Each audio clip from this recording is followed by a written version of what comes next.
up, family? Episode 4. Oh, we have made it through the foundation. It's been a heck of a month, man. I hope that you have subscribed. I hope that you have shared it, that you have watched, that you have commented. I'm so excited for this journey. It is, oh man, it's good to be back. And I ain't going nowhere this time. We back for good. And so, if this is your first time, this is the Ladder Podcast. I am your host, the illustrious Crew Excellence member, Justin Strickland himself.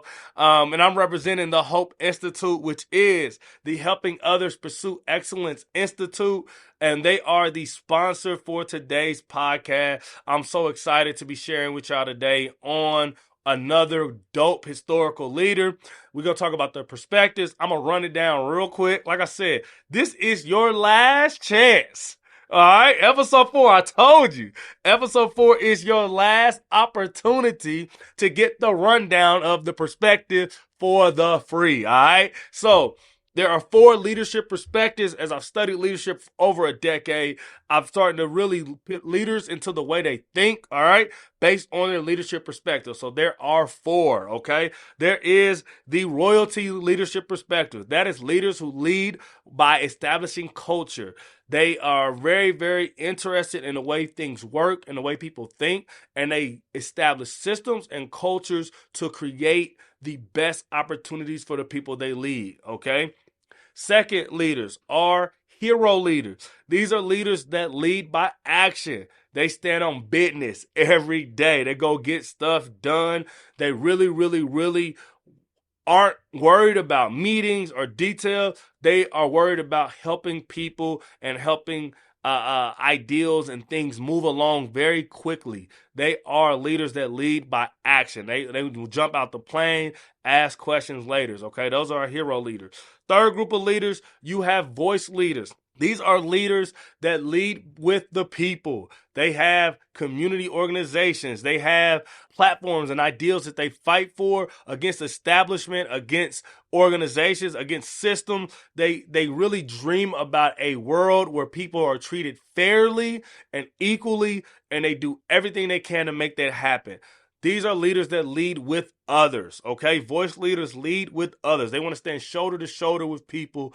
They don't have any problem using their voice or their platform for those who do not have one, and they are about that life. They're not worried about their own well-being. They are worried about changing the world to make it a better place, okay? We have already done 3 videos on all 3 of those leadership styles, okay? So you're going to know this next leader. You're going to know what her leadership perspective is because it's the last one. So I'm going to run down who we've done, and you should watch them, okay? You should actually pause here, go back and watch those, and then we're going to jump into this one. So I'm going to run them down. Episode 1, we went through Martin Luther King, the doctor, Martin Luther King Jr. He was a voice leader. Go check out the episode. It was fire. Episode 2. Went through Malcolm X, all right? Malcolm Little, you know what I'm saying? We ran through his leadership perspective. He was a royalty leader, okay? Malcolm X was a royalty leader. Then episode 3, we had Shirley Chisholm on there. She was a hero leader, okay? And now we're going to episode 4. We're talking about the Katherine Johnson, okay? Dr. Katherine Johnson. If you don't know her, pause here, go watch Hidden. Is it Hidden Figures? I want to say Hidden Colors. Not Hidden Colors. Don't watch Hidden Colors. Hidden Figures, all right? Go watch Hidden Figures. Had a whole movie made about her. She that dope. I'm going to run it down a little bit just in case you don't have 2 hours to spend on watching the movie. You can give me 3 minutes. I'm going to run down a lot of the stuff about her. We're going to talk about her leadership perspective. And we're going to talk about all the leadership perspectives, kind of wrap up kind of the foundational episode. And hopefully, you know what I'm saying, you jump in, go take the quiz, find out your own leadership perspective, okay? That's where we are. That's where we at. That's where we're going. So, Katherine Johnson, the Dr. Katherine Johnson, she was born in 1918 from way back. She was a throwback, okay? One thing that's really dope about her, she's a lot like Dr. King. When you talk about like her academic career, Dr. King was a genius by all accounts, but he was kind of his genius had to do a lot more with like linguistics, social sciences, English, those kind of things. Katherine Johnson was a genius, certified genius in mathematics and science, and so by the time she was 13, she was already taking college level classes in high school, which is like my niece is 15 and she ain't ready. Catherine was 13. No shot. No shot, Kumai. No shot. Dr. Johnson was 13 taking classes on the college campus, and she was so far ahead in math. By the time she enrolled in college, they didn't have no more classes for her. Like, she was rolling through all the college level math classes in West Virginia, and didn't even know, like, they ran out of classes for her. And so she ended up graduating, and she graduated in 1937 with the highest honor.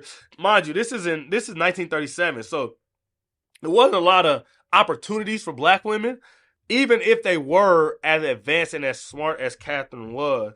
And so she became a teacher in Virginia. But West Virginia, they like quietly integrated. It's so crazy how this stuff be happening. They was like, hey, we gonna let black people in, but we ain't gonna tell nobody. And so they let her come. She was one of the people that got to come. It was her and two other men. They were the first black students at West Virginia. And so she enrolled in the graduate math program. But then she left because she wanted to start a family with her first husband. So she went and did that.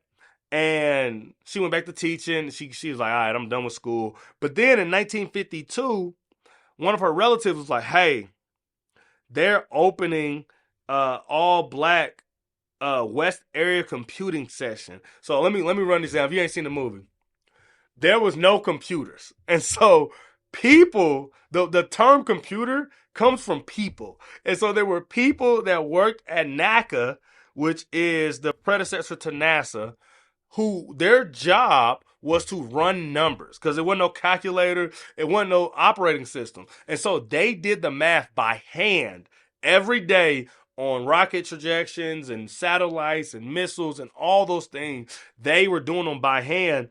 And so there was a position opened up, and the girl who was doing college math at 13, she was ready.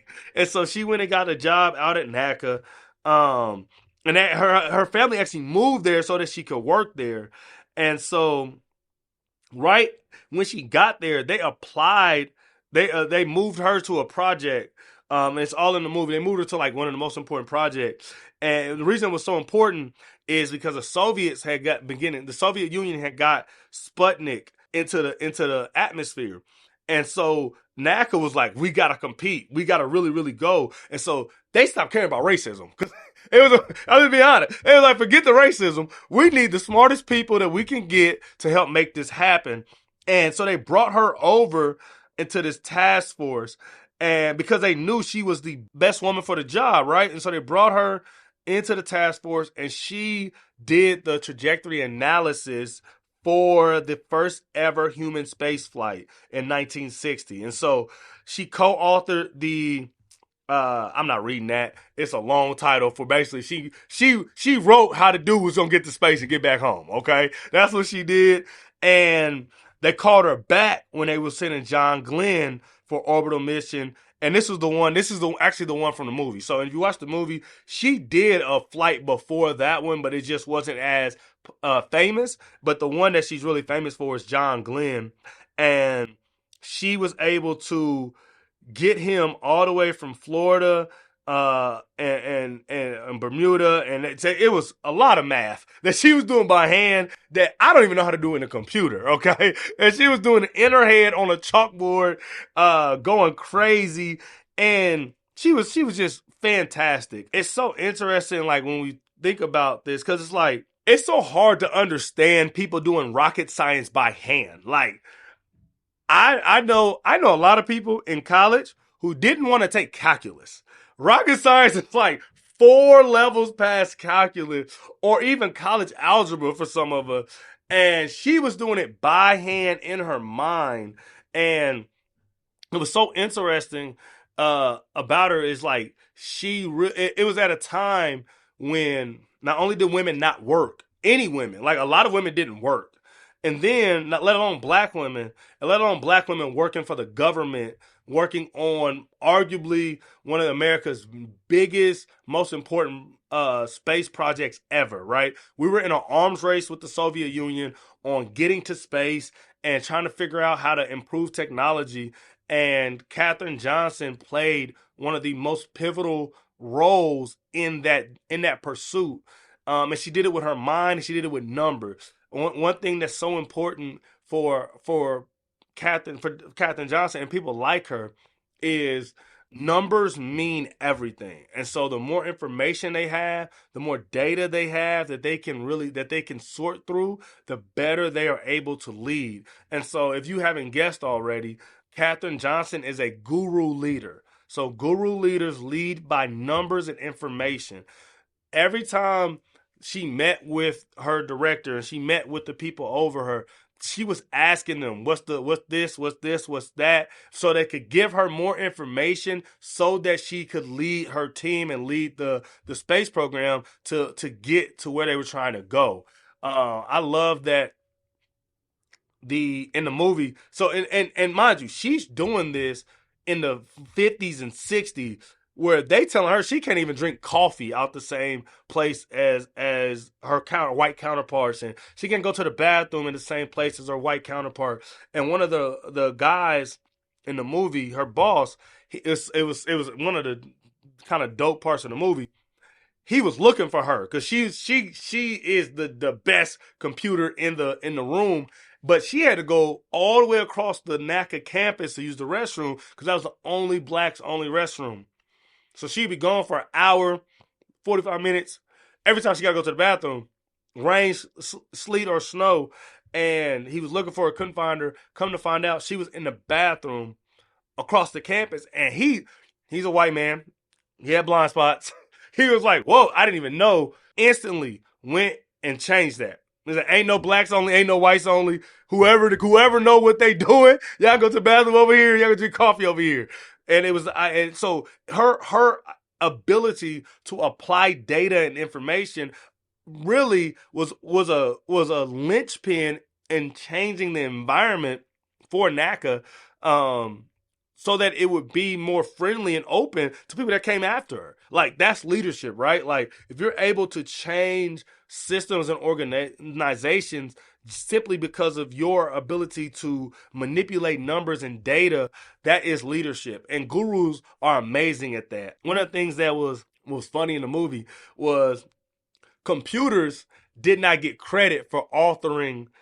I do not know the name of that. That's smart people stuff. The computers didn't get credit for the final report. That's what it was. It's a final mission report. Computers didn't get credit.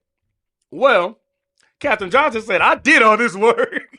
I don't know if y'all know black women. I know a few of them. Hey, you ain't getting the credit. You know? If they do the work, they getting the credit. And she was like, I'm getting this credit. And so she wrote her name on the report. And the white dude was like, nah, he whited it out. And so she went to the boss and was like, nah, this like put her name. And so that's why she's published on that report, which is so incredible. Like, the idea that he didn't want her on it is just wild, because she was the one running the numbers, running the simulations, doing all that work. And so details matter to gurus. That's why she was like, no, my name gonna be on the report because it matters. And details are really one of the most important things that they need in order to lead well. They need detail. Oh, and that's the last thing I'm gonna talk about the movie. The movie is great, y'all. Y'all should go watch it. This shameless plug for Hidden Figures. All right, this is a great movie. One of the parts of the movie, she was supposed to do computations for over a failed report, but the dude who worked over her, he was racist as all get out. It's actually the dude from Big Bang Theory, so it's kind of funny. But he gave her a report with a whole bunch of like blacked out numbers, names, all this type of stuff. And so the boss man was like, "Hey, where my follow up? Where my report at? Like, you were supposed to do that." And she like, "Dog, how I'ma do that? And I can't see nothing. Like this, I can't see nothing." And the dude, the middle manager guy, was like, "Yeah, go do it anyway." And the big boss was like, "Bro, give her the right report. Like, give her the data so that she can make a decision and help us figure this out." Because gurus without the data, they like, nah, I can't do it. Like, they shut down. And so let's talk about guru strength. I talked about a little of them. Some of them, they're detail oriented, very detail oriented. They're very good at organizing. if you have an organization that is unorganized, bring a guru leader in and allow them to just and see and watch, and they can get you organized, because until you get organized, they ain't gonna be able to work. Okay, so they will get you organized. That is one of their strengths, and one of the other things that gurus do very very well is gurus work on schedule. And so they can create a plan or a schedule, and they work on schedule. That is something that they love to do, and that they lean into is a daily routine and a schedule and a calendar. They'll have it all set up, and if you ask them to do something by a certain day, they will make sure it gets done, because that is how they lead. Okay, things that gurus struggle with. Gurus struggle with last minute changes because they're on schedule, daily routine. If you come up to them like, "Hey, so we're not doing that today. We're doing this." Give them a minute, because it's gonna take them a second to recalibrate and re-involve themselves, and they may not even be able to handle it. They may check out. They don't do well with changes. Gurus don't do well with lack of information. If you're giving gurus a project, or if you allowing them to lead a team, they need over information. You can't just say, "This is what I want you to do, go do it." That's not how they work. Okay. And then the last thing gurus can struggle with, they can struggle with quick deadlines. Gurus want a lot of time so that they're able to process a lot of information. They want to make sure they make the absolute perfect choice. Oftentimes, the good choice it's not good enough for the guru. They want the best, perfect choice. And so they want more time to kind of go through data and information to get those things done. And if they don't feel like they have that time, they will feel overwhelmed. Okay. So that's kind of guru leaders in a nutshell. I'm interested. I'm a guru leader in the comment, because some of y'all watched the first 3 episodes and like, none of these is me. Well, this one is probably you. So I want you to drop a comment. I'm a guru leader. Or this can happen too. You might have thought you were another leadership style, and now you got to this one like, nah, this one I'm kind of more this one. So go ahead, drop that comment. Let me know if you're a guru leader. I am not. Numbers make me sleepy. All right, that's I'll be exhausted. The only numbers that I can really like delve into and talk about for a long time is like sports stats. Outside of that, details, numbers, nah, phooey. I don't care. Yo, that's not. I need people around me on that, but I'm not on that. And so let me know what you think about the guru leadership. Katherine Johnson was amazing. If she existed today, Katherine Johnson, she would probably be an astronaut. You know what I mean? Like that. When she was around, black women, let alone black people, was not allowed to be astronauts.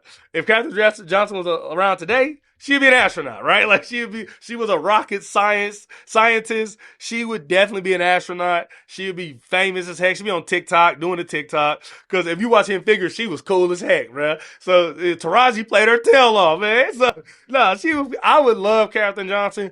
I'm not an astrophysicist or anything like that, so I necessarily wouldn't follow her. That ain't my field, but I think she would be really really cool. I would be telling my nieces and my little cousins about her all the time, like, look at her, she fire.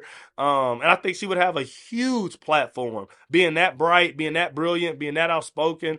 I think she would be like, just social media was made for people like her.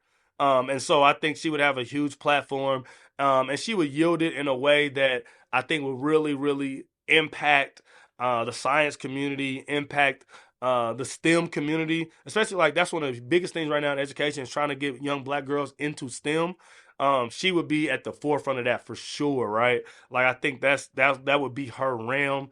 And y'all tell me, would you follow Catherine? Would you follow Katherine Johnson into STEM and into some of those things? And would she be one of your heroes today if you were able to follow her lead? Drop that in the comments as well, because I want to know, and I'm trying to see something. Okay, all right. So we have gone through all 4 leadership perspectives. all of them. And it's kind of crazy that we were able to do so. I'm so excited. Man. Hey, shout out to my dude Nate, man. Behind the ones and twos, man. I ain't give a shout out all. Hey, man, shout out to my dude Nate, man. Without him, I wouldn't still be doing nothing. So I'm back because of Nate, man. I'm happy to be rocking with him.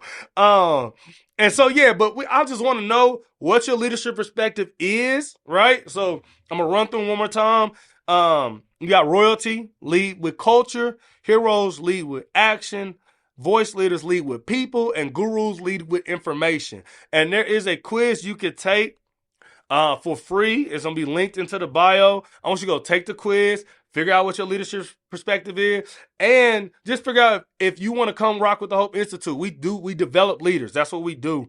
And I'll be super excited to walk with you on that journey, because one thing that I've discovered studying all these leaders is a lot of times leaders do incredible things, but it's not what they do that we're able to replicate, right? Like, we can't integrate NASA. It's integrated. We can't march on Selma. We can't do the things Malcolm X did. We can't be the first black woman to run for president like Shirley. Like, there's a lot of things that they did that we can't do. But what we can replicate is how they thought and their perspective on the world. And it's through replicating their perspective that we're able to make things happen in our world from that same foundation. And that's the foundation that will hold you steady, because one thing you'll discover as a leader is oftentimes you end up leading multiple things in different areas of your life, in different phases of your life. When you're early on in your leadership journey, you might not have a lot of people that follow you. You might not have a lot of people that pay attention to what you're doing. And so what you do is different than when you grow your platform, you have millions of people following you, right? Or you're in charge of a business or a company. When you used to be a manager in charge of a department, what you do is different than if you're in charge of the entire company, right? But your perspective can be the same, and that can be your foundation for what you do and keep you grounded, okay? One thing that I love to talk about is you're a leader for a reason. So my gurus, let me give you a shout out, and I'm gonna give a shout out to all my leaders, and then I can't wait till next episode, right? I laid the foundation, now I'm running. We running, all right? We out the blocks now, okay? So, but for my gurus, you matter, bro. You're not nerds, right? Y'all not losers. Like, y'all matter, and the numbers that y'all able to deal with, the data, the details, bro. Oh my God. Organizations fail because they don't have enough of you, right? And I want to let you know that don't feel rushed. Take your time and do your best work. Like, communicate with your supervisors, communicate with your people. Like, you gonna get right. You gonna get them the information. Just get your time. Be patient with yourself. Don't be too hard on yourself, because guru leaders, y'all can be harsh on yourself. Don't be hard on yourself. Show yourself grace, right? And then pop out with the dopest strategies and the dopest plan, because people gonna follow you because they know you did your due diligence. They know you checked all the boxes. You cross your T's, you dotted your I's. And so they're going to follow you and trust you because they know that you're doing the work to make sure where they're going is the right place. And so, gurus, you got this, and we need you, all right? We need you. And no matter what organization or team we're in, we need you to be a part of it. And so I'm so glad that you are understanding yourself as a leader, because I think out of all the perspectives, gurus, you struggle to see yourself as leaders the most, but you are leaders, right? And you do have influence, and you do have a platform. And so I encourage you to use that platform and use that influence to lead people to a destination that makes them healthy, a destination that helps them be successful. And I'm grateful for all that you do. All right. So now, shout out to my leaders, all my leaders. This podcast is for you. If you haven't figured it out yet, hey, we're going to be talking leadership. We're going to be talking history. We're going to be talking all the dope stuff, right? Next episode going to be fire. I'm so excited. I already got an idea. Listen, I want you to know that, yes, it is much harder to stand out as a leader today than ever has been in history, because everybody's on social media claiming to be a leader. Everybody's wielding a platform of influence of some sort. What separates you as a leader, what changes the game for you as a leader, is when you know how you lead, why you lead, and who you're leading. If you're able to get all those things, write those things down, understand those things, you will stand out amongst the crowd. You'll be a man amongst boys, a woman amongst girls, okay? And so I encourage you to lead. Don't shy away from the spotlight because you think too many other people are shining. Don't dim your light because you think it's too bright. Lead. Lead well, lead often, and lead with purpose. And, you know, I think that you can change the world. I know that you can change the world because you're part of Crew Excellence, and that's what we do. And so I'm super excited. Oh man, the latter podcast, I'm so excited to be back, and I'm excited to share what the Lord has given me with everyone here. I don't take this for granted, so I just want to say thank you for watching the podcast today. If you was folding laundry, driving the whip, or if you had me on the big screen where I belong, baby, wherever you watch the podcast, I'm excited. And man, I can't wait till next time. So this is episode 4, and I can't see you, but I know you there. And I can't wait to see you episode 5, man. It's your boy, your host, the illustrious Justin Strickland, a favorite Crew Excellence member. Ask your mama, tell your grandma, and I'm out, man. Peace.